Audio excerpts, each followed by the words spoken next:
lugar del mundo también, y ahora ya confirmaron que al menos 3 personas fueron las que perdieron la vida al explotar, al resultar 2 explosiones cerca de la línea de llegada. Ahí estamos viendo algunas de las imágenes que podíamos recoger durante el día de hoy. La confusión, por supuesto, el pánico. Estados Unidos es un país que si algo le traumatiza especialmente son este tipo de hechos. ¿Por qué? Obviamente por lo que ocurrió en el año 2001, sobre todo porque en esos momentos no se sabe si va a haber más explosiones o no. De hecho, la policía de Boston también confirmó otra explosión al cabo de un rato en la biblioteca John Fitzgerald Kennedy, ubicada cerca de este lugar donde estaba realizándose esta maratón que convoca a deportistas de casi 100 nacionalidades, en total 27.000 personas. También son muchos quienes estaban cerca de la línea de llegada, precisamente para acompañar a los maratonistas. Durante todo el día estuvimos viendo las imágenes que nos mostraban las principales cadenas de televisión de Estados Unidos, que mostraban a los servicios de emergencia, obviamente trabajando en el lugar, a los equipos de rescate, también los testimonios de la gente asustadísima que había visto pues, a personas ensangrentadas. Al menos 3 muertos, reiteramos, esta es una información que se va actualizando minuto a minuto. Por desgracia es una cifra que puede aumentar, el número de heridos ya supera los 140. Esto ocurría alrededor de las 15 horas local, mientras transcurría esta maratón. Al parecer, los artefactos que explosionaron serían artefactos de fabricación casera. Este es un dato importante porque obviamente cuando ocurre algo así, todos pensamos en la posibilidad de que pueda tratarse de grupos islamistas o vinculados a Al-Qaeda, pero el hecho de que se trate de este tipo de artefactos también nos indica que podría ser otra la procedencia. Me parece, Martín, que tenemos a... Sí, está en línea el analista internacional Horacio Calderón. Horacio, buenas noches, ¿cómo estás? Buenas noches, Martín, Vera, ¿cómo están ustedes? ¿Qué Muy tal? bien. Buenas noches. Bueno, la verdad nos preguntamos a qué grupo se le puede atribuir este atentado. ¿Hay pistas? Yo creo que por el momento no hay pistas. Yo en principio excluiría a grupos extremistas musulmanes. Estoy hablando en principio. ¿Por qué, Horacio? Porque los grupos extremistas musulmanes, por lo general, tienen su trademark, ¿no? Su huella digital, que dejan cada vez que cometen un atentado. Además, con un atentado de estas características, que ha tenido un efecto tremendo a nivel mundial, por el lugar, por la cantidad de víctimas, por la forma en que fue ejecutado, ya tendría, por supuesto, algún tipo de comunicado público asumiendo esa responsabilidad. Ahora, lo que yo puedo ver en los primeros momentos, que es importante, además, Vera, de lo que ya habías anticipado, para no repetir, es que uno juzga la magnitud de un explosivo por los daños que hace, por ejemplo, en los edificios que están cercanos. Sí. Y aquí, salvo, por ejemplo, rotura de vidrios, uno no pudo observar caída de mampostería. Eso lleva, en cierta forma, a la conclusión, ya un poco abonada por consultas que yo hice luego a Estados Unidos, de que el explosivo era un compuesto, no voy a dar los elementos exactos porque esto se consigue en cualquier lugar, Claro. Mezclados y al mismo tiempo, por supuesto, con un centro compuesto por rulemanes, por municiones, Sí. y por clavos, que es lo que ha causado más daño, sobre todo en las piernas y en las rodillas de la gente, ¿no? Claro, y en tu opinión, entonces, ¿a qué grupo podría pertenecer este atentado y, sobre todo, con qué propósito? Bueno, acá es lo siguiente. Si nosotros analizamos primero, yo diría, 4 o 5 tipos de sospechosos. Primero, terrorismo doméstico. Segundo, terrorismo. Cuando hablo de terrorismo doméstico es exclusivamente estadounidense.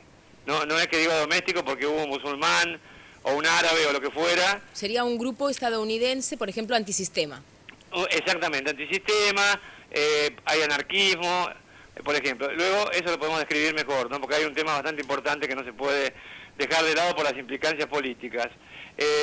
Otro de los, para mi punto de vista, importantes bajo sospecha es que pudiera existir algún grupo criminal organizado que enviara, por ejemplo, un metamensaje al gobierno de los Estados Unidos. Por ejemplo, los grupos narcoterroristas mexicanos o los grupos de las mafias locales que están muy arraigados en Estados Unidos, ya sea la rusa, ya sea la mal llamada mafia china, porque en realidad son las tríadas chinas, etcétera.